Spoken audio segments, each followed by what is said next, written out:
Psychologists have shown that people make these verbal switches. It becomes like a real fundamentalist religion. Organisms, when they realize they're being deceived. It sounds like normal propaganda.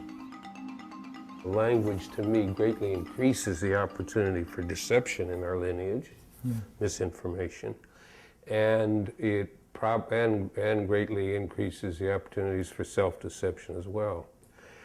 Do you think it matters much when you think about the leaders, like, let us say, the present set of organisms that launched this dreadful Iraq misadventure?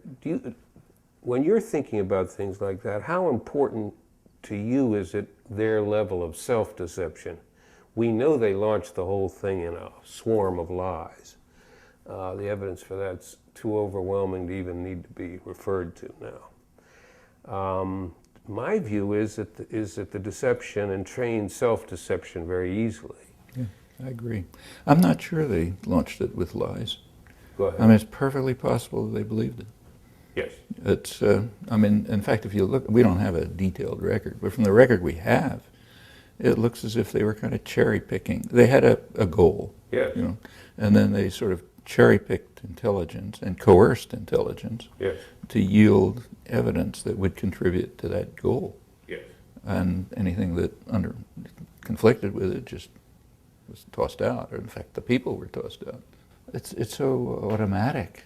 In Yes. fact, you can see it very clearly by just comparing historical events which are similar. You know, they're never identical, but similar. So say take the Russian invasion of Afghanistan, yes, the Saddam's invasion of Kuwait, right, the U.S. invasion of Iraq. Just take those three. Well, you know, from the point of view of the people who perpetrated it, it was a noble effort and done for the benefit of everyone. No reason to think they were lying. There was criticism of the war in the Russian Soviet press, same kind that there is here. Mm-hmm. It's costing too many lives. You know, poor brave soldiers dying in vain. We can't bring the gifts we want to bring to the Afghan people. It almost translates. But we can't see it for ourselves. We can see it for them. You know, like nobody doubts that the Russians committed aggression, that Saddam Hussein committed aggression. With regard to ourselves, it's impossible. We just cannot adopt towards ourselves the same sane attitudes that we adopt easily, in fact reflexively, when others commit crimes. And if anyone says it, educated people, liberal intellectuals, are infuriated because it suggests that we could do something that's not noble. We can make mistakes. That's easy, you know. So you can criticize mistakes. You can criticize low-level crimes, like Abu Ghraib. You can criticize that. You can criticize My Lai, but not the educated, civilized people, the kind of people we have dinner with, you know, see at concerts, sitting in air-conditioned offices, planning mass murder. So that's beyond criticism. You can criticize Lady England, you know, disadvantaged young woman, very different from us. But how about the guys who organized and planned it? Are there any animal analogs to anything? Well, I don't know. I believe that self-deception has evolved in two situations, at least, in other creatures. And I believe it could be studied, and I've suggested a way to do it, but nobody's done it.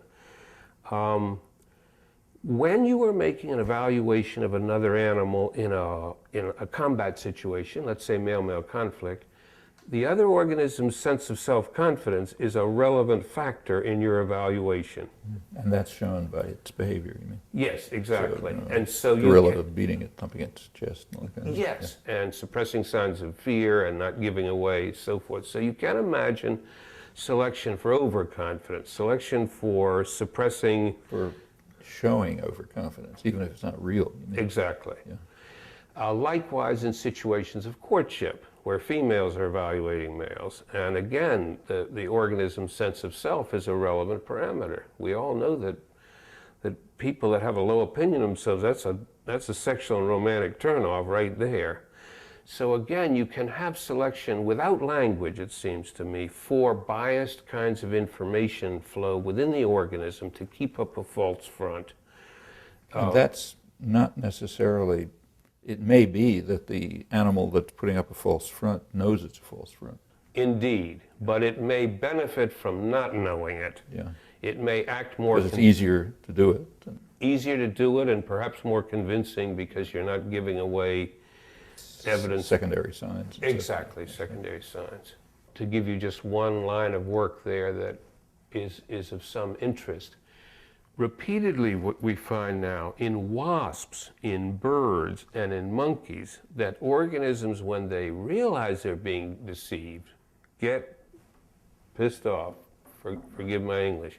They often attack the deceiver, but especially if the deceiver is overrepresenting him or herself.